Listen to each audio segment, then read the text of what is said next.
নমস্কার, সম্পাস হোমে আপনাদের স্বাগত। আশা করি সবাই ভালো আছেন। আজকে আমি বানাবো চিতল মাছ। এখানে চিতল মাছের পেটির যে অংশটুকু সেটারই কয়েক পিস নিয়েছি। মাছটাকে ধুয়ে ভালো করে পরিষ্কার করে নিয়েছি। এখন মাছের মধ্যে দিয়ে দিলাম হলদি, লবণ আর সামান্য কাঁচা তেল দিয়ে মাছটাকে ভালো করে মেখে নেব। আর এদিকে নিয়েছি সামান্য একটু আদা, একটা পেঁয়াজ আর কাঁচা লঙ্কা। এগুলির আমি পেস্ট বানিয়ে নেব। মাছটাকে ভালো করে মেখে এখন ভেজে নেব। কড়াইতে তেল গরম হতে বসিয়ে দিয়েছি। তেলটা মোটামুটি গরম হয়ে গেছে। এখন একে একে আমি মাছগুলিকে ভেজে নেব। প্রথমে আমি 2 পিস মাছই একসাথে ভাজবো, কেননা সবগুলি একসাথে ভাজা যাবে না। মাছগুলি তেলে দেওয়ার পর একটু ফুটতে পারে, তার জন্যে খুবই সাবধানে মাছগুলিকে ভাজতে হবে। এপিট উপিট উল্টে মাছগুলিকে এখন ভালো করে ভেজে নিচ্ছি।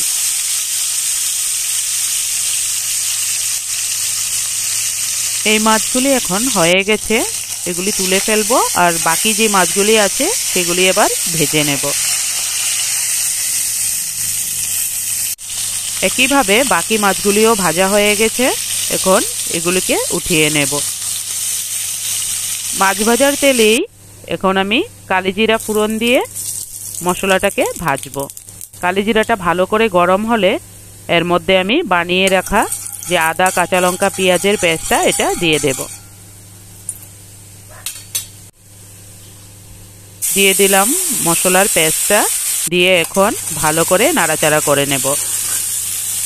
মশলাটা হালকা ভাজা হলে এর মধ্যে আমি রেগুলার যে মশলা হলদি, লবণ আর জিরার গুঁড়া অ্যাড করে দেব।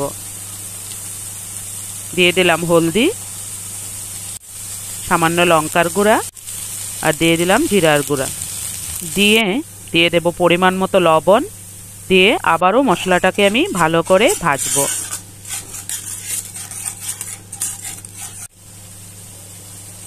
এইভাবে মশলাটাকে অনেকক্ষণ ধরে ভাজতে হবে, যতক্ষণ না মশলার কাঁচা গন্ধটা চলে যায়।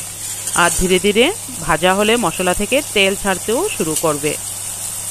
মশলাটা ভালো করে ভাজা হলে তখনই আমি পরিমাণ মতো জল দিয়ে দেব। মশলাটা মোটামুটি ভাজা হয়ে এসেছে, এখন আমি পরিমাণ মতো জল দিয়ে ঝোলটাকে অনেকক্ষণ ধরে ফুটাবো।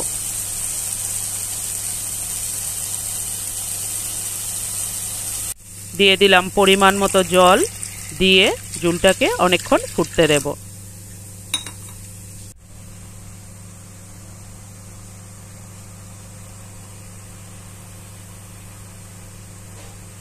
ঝোলটা মোটামুটি ফুটে এসেছে। এখন আমি এর মধ্যে মাছগুলিকে একে একে সব দিয়ে দেব, দিয়ে আবারও একটু ঝোলটা ফুটতে দেব।